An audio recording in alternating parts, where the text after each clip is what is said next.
Good afternoon, guys. Welcome to the video. So today we're going to be installing a clock spring right here. I broke my old one when my steering shaft came undone, and when I put it back together, it was off by one rotation, and when I went to steer to lock out, I ripped the inner clock spring. I'll show you what that looks like in a second. So let's hop into it, and at the end of this video, if you want, stay tuned. I got some updates on the truck swap that's going on right now with this motor in this vehicle. In the meantime, I got to knock out a few maintenance things, such as clock spring going out. So without further ado, let's go ahead and get into it. All right, so if your truck still runs, which mine at the moment does, you're gonna need to turn the steering wheel 180 degrees, or I'm sorry, 90 degrees. So, roughly like that. Now, the reason for that is on the back side, we have little pegs we gotta get into. So that's what the peg looks like. Inside of there, there's a screw, and next to it, there's a little hole that you gotta get a screwdriver in, and I will show you what that looks like once I pop this airbag out. There's one on this side, and there's one on the other side. All right, so I got one side down. It is loose, as you can see right there. So the idea is all you're doing is putting the screwdriver into that back hole, and you'll be able to find it, and it'll slide in. So not in the hole, and you're just gonna feel for a little nub. It's gonna be on top, and you're gonna push down while you're pulling out on the airbag. I need 2 hands to do this, so I'm gonna pop out this one real quick. All right, so as you can see, the way this sits in here, there is just that spring right there, hooks onto this one. So this one goes to that bottom one. And all you're doing is pushing the spring up so it releases this hook. And then this whole assembly comes right out. So next thing you're gonna need, we're gonna unplug this. Mine's broken, so there's no battery power going to it anyway. This is your horn, you're gonna unplug that. And then you're gonna need to take off this bolt right here, which I'll get the size in a second. And you're going to need a steering wheel puller to be able to pull this off. So I'm going to show that process momentarily. All right, so the bolt size is a 21 or a 13/16. Either will fit. I have a 13/16 on hand, so I'm going to go ahead and use that. Use my knees to hold the steering wheel, and then I'm just going to go ahead and pop this bolt off real quick.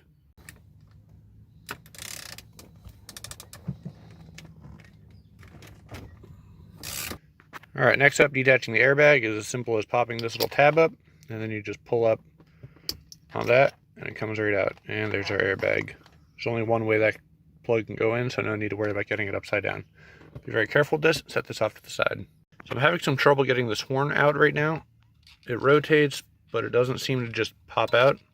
So I'm going to go ahead and pull the steering wheel off next, and then I can hopefully see what exactly is holding it on and get that out next. All right, so the steering wheel puller, all you do is pretty much plug your 2 bolts into the holes that are provided, and then you have your third one pushing down on it. And mine's a 16 mil, and all we're going to do is just twist this bad boy, and the steering wheel is going to pop right off.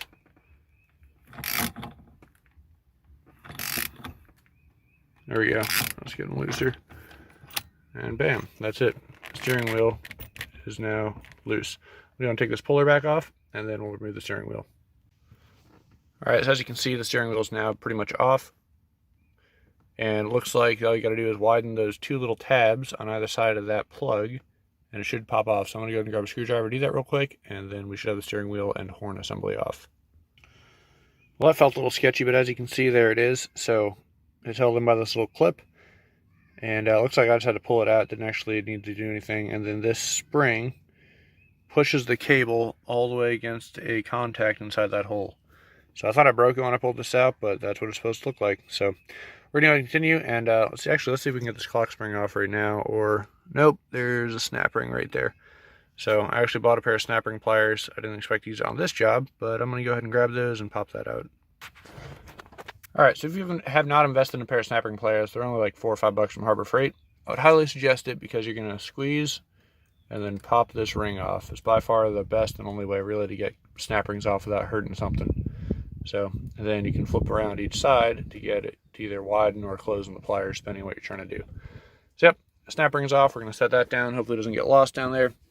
And now our bad boy should just pop right off. Might need a little persuasion, but might need to see what else. Oh, okay. Just kidding. Looks like I got to take off these 2 plastic covers as well. There seems to be a piece, that piece of plastic in particular, that's stuck behind that cover. So I need to pop that off. So I'm going to go ahead and do that next. Popping this off is really easy. There's nothing crazy in here. Popping this off is really easy. There's nothing crazy in here. It literally just is stuck together. So all I need to do is get a screwdriver and I can pop all these apart. As you can see right there, it already starts to pop apart. I just need to finish it all the way around that seam, and this top piece should pop right off. All right, so when I pop these apart, as you can see now, this comes off. Now, a big thing to remember is the orientation of this. So as you can see, this is my broken clock spring. That's the 2 airbag cables. Totally snapped off when it happened. Kind of nasty. Anyway, remember the orientation. So I have my steering wheel marked. You don't necessarily need it marked because there's only there's a one-way groove, I think, right there on this thing. So the steering wheel's going to go back on sideways. However, you got to remember that this clock spring also has to go on sideways. So once I pull this off, I need to figure out where the new one's going to get lined up at properly, and then we'll be good. Yep, she's coming right off.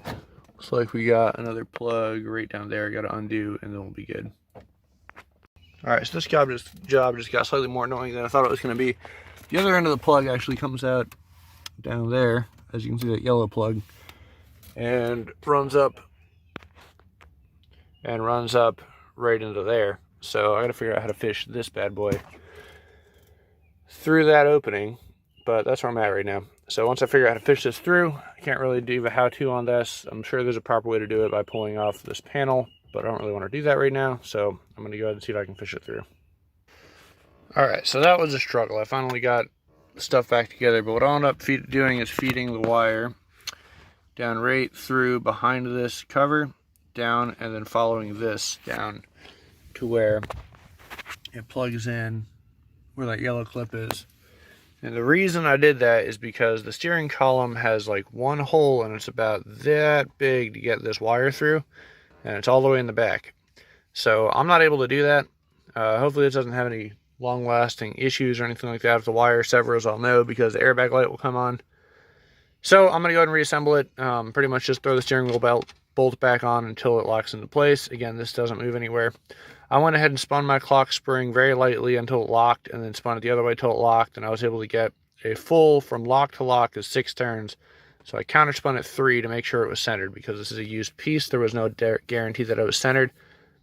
And then I put my steering wheel on lightly without anything plugged in, spun the steering wheel to lock, and the other way to lock very slowly. If you feel any tension, stop, because that means your clock spring is getting tensioned. So we're going to go and throw this back on. I'm going to go ahead and start the truck from the passenger side, so in case this airbag blows up, it doesn't hit me. And yep, so far so good though. It's just been kind of irritating. I didn't expect the cabling to be so difficult to get to from the back. Another option I thought about was just using the existing wiring harness, meaning this cable, by cutting it and then running, and then just cutting the new one and connecting it, but I thought a solid non-broken connection might be better. Time will tell if that was the right choice or not, but that's what I did. So let me go ahead and put this back together, and then we'll see how everything goes.